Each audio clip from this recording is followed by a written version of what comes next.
Amazing grace, how sweet the sound that saved a wretch like me. Hello, my name is Mark Idiahi. I'm the founder of the Second Chance Care Foundation. The Second Chance Care Foundation is an NGO that is focused on prisoners' reformation, reintegration, and empowerment. Many years ago, I got an inspiration to go to the prison to feed the prisoners. The name has changed. They used to be called prisoners, but now they are called offenders. This is in government's effort to reform the prison sector. So I got an inspiration to go there and feed the offenders on Christmas Day. So it turned out that when I got there eventually, I was so moved by what I saw. Firsthand, I saw the injustice that is prevalent in the society. I met people in the prison that have been on awaiting trial for 15 years. I met some other people who had become incapacitated. I met a man who is 66 years old, suffering from stroke, on awaiting trial, and has been on awaiting trial for 15 years. I saw different things. In my bid to get to find out what actually was happening, I get to profile a lot of cases. I met a man who has stroke and had been on awaiting trial for 15 years. This is a man who is well over 70. I saw another guy who was arrested with an AK-47 at the age of 11, and he has spent 9 years on awaiting trial. So I saw many things and that got me really overwhelmed at that time. So from then on, every year we'll go to one of the correctional centers to have a Christmas party.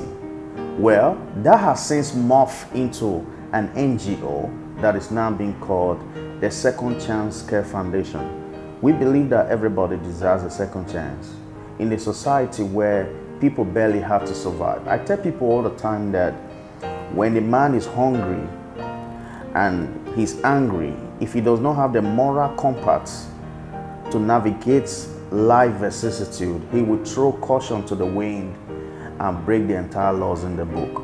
So on one of those cases, when we went to the prison to profile cases of people that we could offer pro bono legal services to in partnership with our partnering lawyers, sound like a pathology?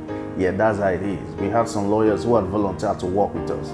So I was sitting across the table with John, and I asked John, how come you were found in the situation, in this compromising situation at the age of 11 with an AK-47? And he looks at me in the eye so boldly, and he said in the local parlance, because I don't get papa, I don't get mama.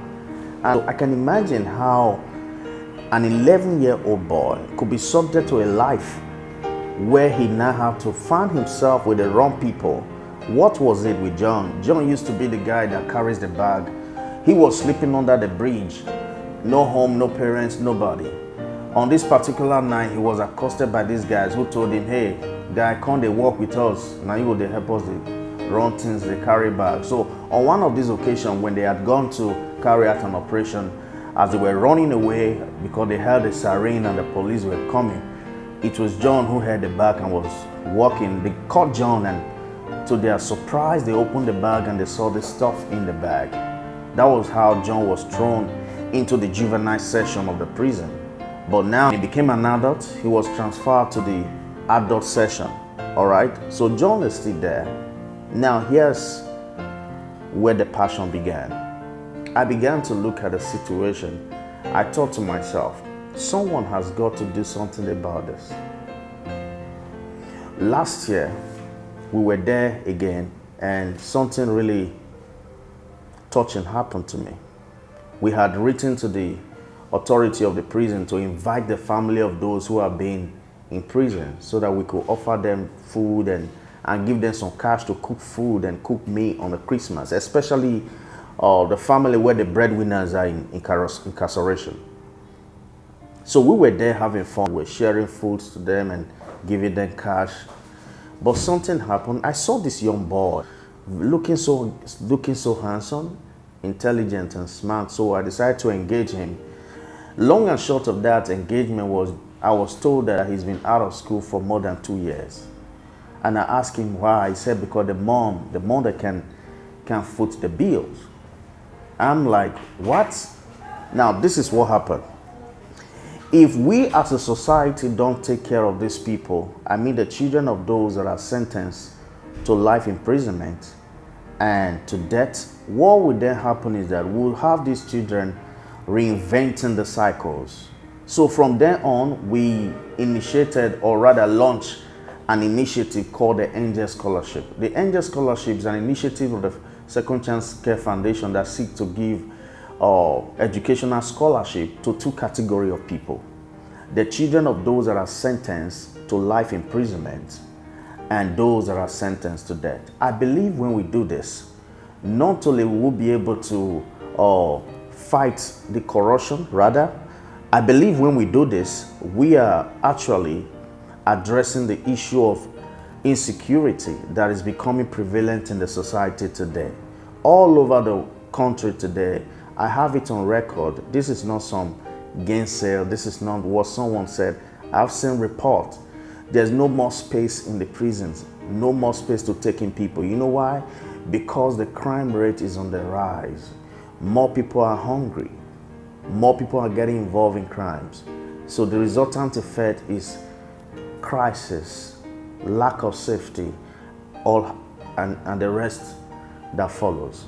So this is why, as someone who is passionate about this cause, I want to use this opportunity to appeal to you to join us. You can choose today to adopt a child by simply saying, you know what, we are not really asking you to give us the money. What we have decided to do is to go to the schools.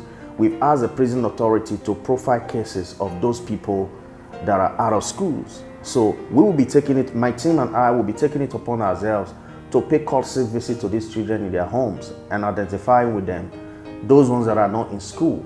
It will be our joy and our delight. I know you will want to do this, to take these children back to school. We'll go to the neighborhood where they reside and get a school, an affordable one, and have them admitted in school. Not only do we just want to do that, we want to be able to play an oversight role by becoming mentors to these children. We want to see that these children turn out beautiful in the society.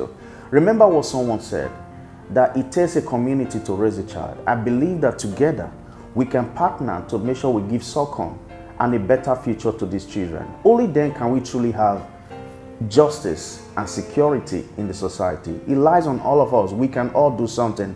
We just can't sit back and blame the government for everything, what they could have done, what they would have done, and what they should have done. I believe that together we can make a difference. I believe together we can put a smile on the faces of these vulnerable children.